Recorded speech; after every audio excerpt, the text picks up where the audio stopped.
जय मसीह की। एक बार फिर से परमेश्वर के वचन को लेकर के आपके बीच में मैं आया हूँ। और जो परमेश्वर का वचन है आज का, वो मैं आपको बताना चाहता हूँ। वो है पहला कुरिन्थियों की किताब और उसका 9वां अध्याय और उसका 24वां वचन। यहाँ पर प्रेरित पौलुस ने जो है कि इस प्रकार से लिखा है, क्या तुम नहीं जानते कि दौड़ में तो दौड़ते सभी हैं, परंतु इनाम एक ही ले जाता है। तुम वैसे ही दौड़ो कि जीतो। तुम वैसे दौड़ो कि जीतो। मेरे भाइयों, मेरे बहनों, आपको मैं बताना चाहता हूँ कि आप वैसे दौड़िए जिससे कि आप जीतिए। क्योंकि हम देखते हैं कि बहुत से दौड़ में तो बहुत से लोग, कितने लोग दौड़ते हैं। बहुत सारे लोग जब रेस होता है तो दौड़ लगाते हैं, लेकिन बहुत सारे लोग जो है कि बीच में ही जो है कि रुक जाते हैं। बहुत सारे लोग बीच में ही पीछे हो जाते हैं। बहुत सारे लोग चलते चलते गिर जाते हैं। बहुत सारे लोगों को ठोकर लग जाती है। बहुत सारे लोगों को जो है कि बहुत प्रकार की जो है कि समस्याएं हो जाती है। लेकिन मैं आपको बताना चाहता हूँ कि उसमें से इनाम एक ही ले जाता है। जब दौड़ होती है, जब रेस होता है, तो एक ही इनाम को लेकर के जाता है। मेरे भाई, मेरे बहनों, प्रेरित पौलुस इस प्रकार से बोलते हैं कि तुम वैसे दौड़ो कि तुम जीतो, कोई और न जीतने पाए, तुम जीतो। वैसे दौड़ में हमें दौड़ना है। तो आज हमारी दौड़ कैसा है? आज मसीह यीशु में हमारी दौड़ कैसी है? आपकी दौड़ कैसा है? ये दौड़ हमें सीखना होगा कि सचमुच में मसीह जीवन एक दौड़ है और दौड़ में हम चल रहे हैं। इसमें बहुत सारे लोग हमारे साथ में दौड़ रहे हैं। हमारे साथ में लाइन में बहुत सारे लोग लगे हुए हैं, बहुत सारे लोग हैं।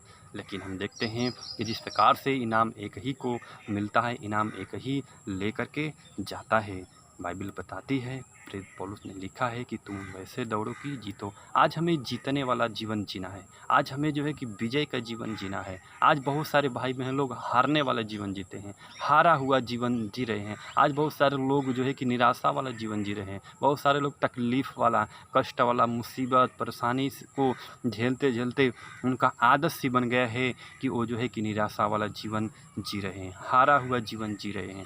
मेरे भाइयों, मेरे बहनों, प्रभु सच्चा है, प्रभु सच्चा है, परमेश्वर सच्चा है। वह आपको उस परिस्थिति में से निकाले, वह आपको उस समस्याओं में से बाहर निकाले।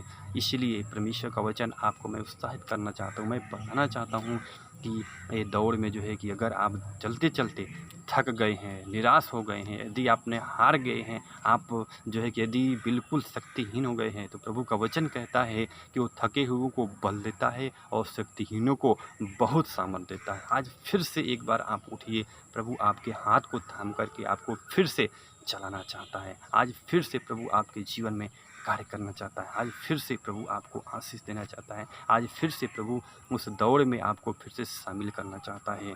तो मैं परमेश्वर का धन्यवाद करता हूँ कि आप उठिए और चलिए, अपने दौड़ को पूरा करिए। दौड़ को छोड़ करके जो है कि आप मत जाइए, दूसरे को मत देखिए। जब तक आप रुकेंगे, जब तक देखते रहेंगे, तब तक कितने लोग आगे बढ़ते जाएंगे, बढ़ते जाएंगे, बढ़ते जाएंगे।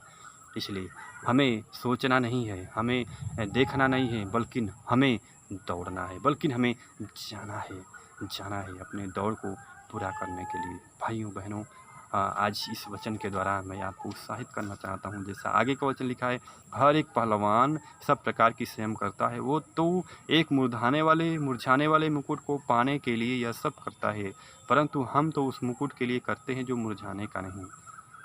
इसलिए मैं तो इसी रीति से दौड़ता हूँ, परंतु लक्ष्यहीन नहीं। मैं भी इसी रीति से मुक्कों से लड़ता हूँ, परंतु उसके समान नहीं जो हवा पीटता हुआ लड़ता है। परमेश्वर का धन्यवाद हो। प्रेरित पौलुस बता रहे हैं कि अपने आप को वो वश में करने के लिए कह रहा है। हम दूसरों को सिखाते हैं, दूसरे को बताते हैं, और हम खुद वही गलतियाँ हम लोग करते हैं। प्रेरित पौलुस कहना चाहता है, प्रेरित पौलुस बताना चाहते हैं कि हम लक्ष्यहीन जो है कि हमारा दौड़, एक लक्ष्य हमें पाना है, कि हमें इस लक्ष्य को हमें पाना ही है। इस उद्देश्य से हमें दौड़ना है, हमें दौड़ना है, हमें रुकना नहीं है, हमें थकना नहीं है। जैसा कि हम देखते हैं कि एक गीत है, एक कांटों भरी डगर है जिस पर है हमको चलना, कभी उठना कभी संभलना, फिर हौसला न खोना। लोग हौसला खो देते हैं, लोग निराश हो जाते हैं। मेरे भाई बहनों, आप हौसला मत खोइए। प्रभु आपके साथ है, प्रभु आपको मदद करे, प्रभु आपको सहायता करे, प्रभु आपको आशीष दे, प्रभु आपको बढ़ाए, प्रभु आपकी दौड़ को पूरा करने में सहायता मदद करे। हम धन्यवाद करते हैं इस समय के लिए, और जो है कि इस वचन के द्वारा प्रभु आपको बहुत दायक से आशीष देवे। जय मसीह की।